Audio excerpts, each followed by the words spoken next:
ये लो नरकी, राजा की वो अनोखी बेटी। तू तो बहुत अच्छा काम किया अग्निकुंभ। जाकर उसे गुफा के सामने उस जलाशय में छोड़ दे। नरकी के आदेश अनुसार अग्निकुंभ पद्म कुमारी को उठाकर कमल के तालाब में छोड़ देता है। दुष्ट ड्रैगन, तुमने ऐसा क्यों किया? क्यों मेरे पिता को मार डाला? मेरे पिता तो शांति प्रिय राजा थे। उन्होंने तुम्हारा क्या बिगाड़ा था? क्यों तुमने उन्हें मार डाला?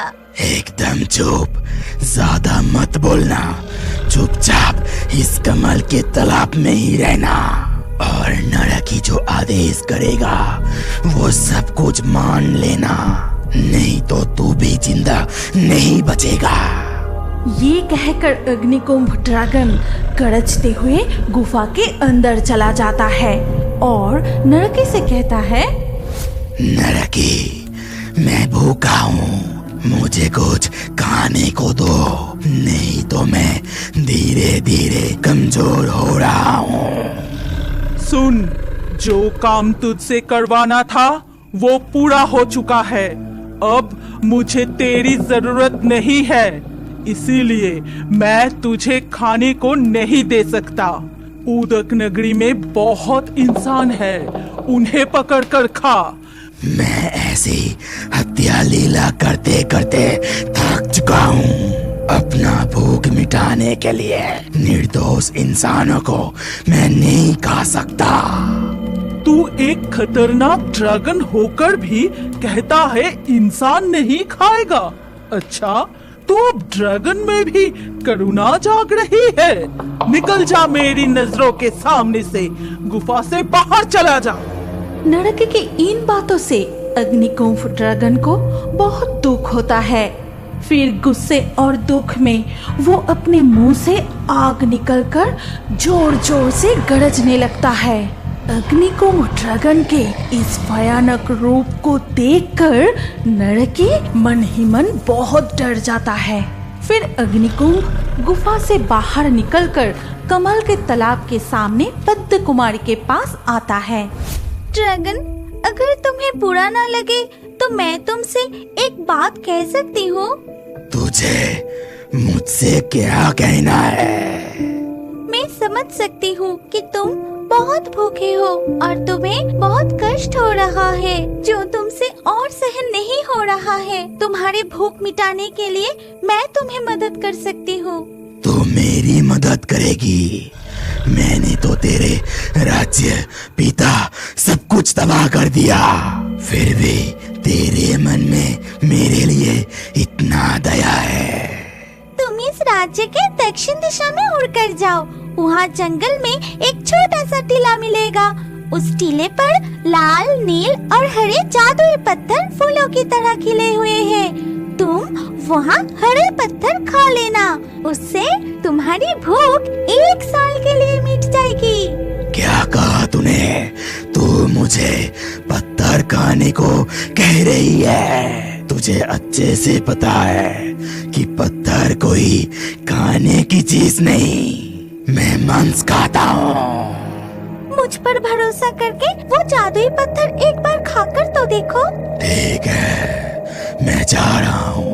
अगर उस पत्थर खाने से मेरी भूख नहीं मिटी तो मैं लौटकर तुझे ही चबा जाऊंगा। ये कहकर ड्रैगन उड़ते हुए उदक नगरी के दक्षिण की ओर चला जाता है। फिर पद्म कुमारी की बताई हुई उस जंगल में प्रवेश करके आसपास वो छोटा टीला ढूंढने लगता है। तभी उसका नजर उस टीले पर फूलों की तरह खिले हुए अजीब से पत्थर पर पड़ता है। भूख के मारे आखिरकार इस दानव को पत्थर खा के भूख मिटाना होगी। चलो खाकर ही देखते हैं। ये कहकर ड्रैगन टीले पर खिले हरे पत्थर को खाने लगता है और मन ही मन कहता है, जी जी, इस पत्थर का कोई स्वाद, रस कुछ नहीं है, बिल्कुल बेकार है। ड्रैगन बड़बड़ाते हुए वो मायावी पत्थर खाने लगता है। पत्थर खाने के बाद कुछ ही पलों में वो महसूस करता है कि उसका भूख पूरी तरह से मिट गया है और इसके साथ उसका मन पूरी तरह से शांत हो गया है। बहुत सुकून मिला, मेरा पेट पूरी तरह से भर गया, मेरी तकलीफ मिट गई। अब इस जंगल में थोड़ी सो जाता हूँ। ये कहकर अग्निकुंभ ड्रैगन उसी गहरी जंगल में शांति से सो जाता है और उधर तब नरकी अपनी गुफा से बाहर निकलकर पद्म कुमारी से पूछता है, ए, तूने मेरे ड्रैगन को देखा है? वो किस दिशा में गया? उससे मुझे कुछ काम करवाना था। मैंने अग्निकुंभ को गुफा से बाहर जाते तो देखा, लेकिन वो कहाँ गए ये नहीं पता। तुझे पहरा ना देके वो मेरे आदेश के बिना ही यहाँ से चला गया। उसका साहस कैसे हुआ? आज तक तो उसने मेरे हर आदेश का पालन किया है। तो तुमने ही मेरे पिता को मार डाला और मेरे राज्य को जलाकर नष्ट कर दिया। मुझे ऐसा करने के लिए मजबूर होना पड़ा। क्या तू जानना चाहती है तेरे इस रूप का असली रहस्य और क्यों अग्निकुंभ से तेरे राज्य पर हमला करवाया? तो फिर सुन, ये आज से 8 साल पहले की बात है। उस समय मैं अपनी शक्ति साधना के लिए इस गुफा में कठोर तपस्या कर रही थी और मेरी साधना पूरी करने के लिए एक अद्वितीय जीव की आवश्यकता थी जो केवल एक मानव गर्भ से जन्म ले सकता था। दासी, मैं अपने मन को शांत नहीं कर पा रही हूँ।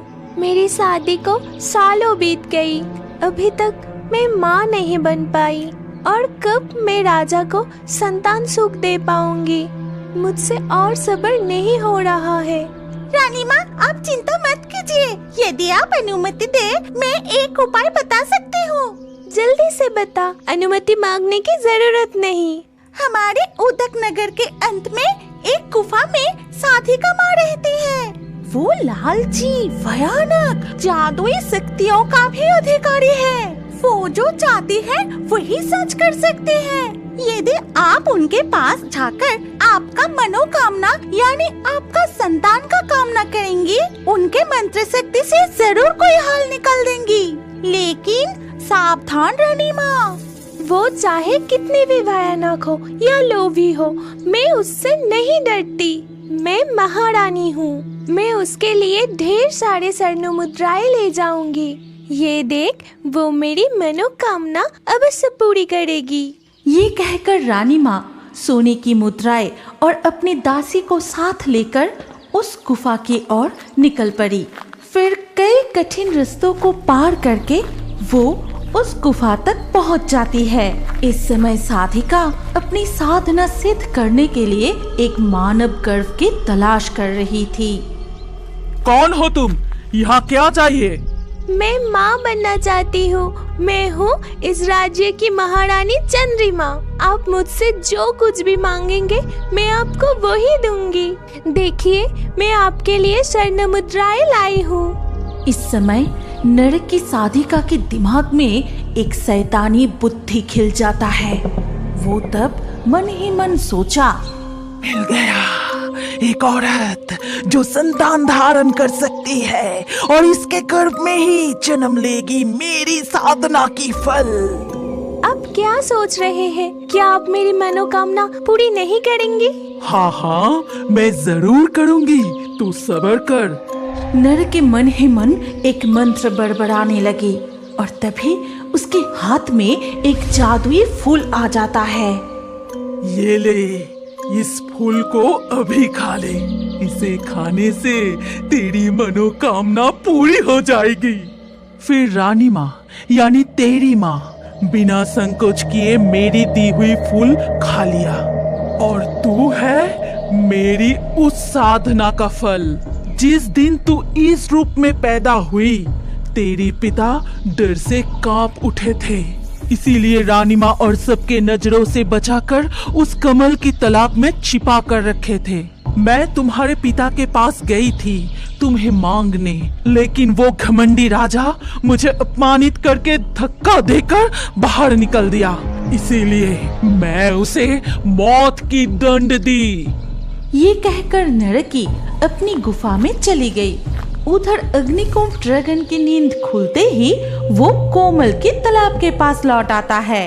तभी पद्म कुमारी उसको देखते ही कहती है, नरकी साधिका तुम्हें ढूंढ रही थी। तुम्हें यहाँ ना देखकर वो बहुत गुस्से में थी। पद्म कुमारी, तुम्हारा बहुत धन्यवाद। उस हरे पत्थर को खाने से मेरी भूख मन पूरी तरह से शांत हो गया है। ठीक है, मैं नरकी के पास जाता हूँ। अग्निकुंभ जैसे ही गुफा में लौटा, नरकी उसे आदेश किया, अब मेरी साधना पूरी होने का समय आ गया है। जा, पद्म कुमारी का सिर काट कर मेरे पास ले आ। उसके खून से ही आज मेरी साधना सिद्ध होगी। नहीं, ये काम मैं नहीं कर सकता और मैं तुम्हें भी पद्म कुमारी को मारने नहीं दूंगा। तेरा इतना हिम्मत, मेरी आदेश पालन नहीं करेगा? आज मैं तुझे ही खत्म कर दूंगी। ये कहकर नरकी ने त्रिशूल उठाकर ड्रैगन के गले पर वार किया और उस वार से अग्निकुंभ ड्रैगन को बहुत बहुत चोट पहुंचता है और किसी तरह गुफा से बाहर निकलकर कोमल की तालाब के सामने बेहोश होकर गिर जाते ही वो मर जाता है। ये क्या? अग्निकुंभ, तुम्हारी ऐसी हालत कैसे हो गई? क्या हुआ तुम्हें? तुम बात क्यों नहीं कर रहे हो? कुछ बोलो ड्रैगन, कुछ तो बोलो। अग्निकुंभ की ऐसी हालत देखकर पद्म कुमारी बहुत रोने लगी और पद्म कुमारी की आंसू अग्निकुंभ ड्रैगन के ऊपर पड़ते ही एक आश्चर्य घटना हो जाती है। अग्निकुंभ ड्रैगन एक सुंदर सा राजकुमार में बदल जाता है। जलपरी कार्टून को सब्सक्राइब करें और स्क्रीन के ऊपर आए इस वीडियो को क्लिक करके अगला वीडियो जरूर देखिए। अपना नाम अगले वीडियो के कमेंट में जरूर लिखिए। सोच क्या रहे हो, जल्दी क्लिक करके वीडियो को देखिए।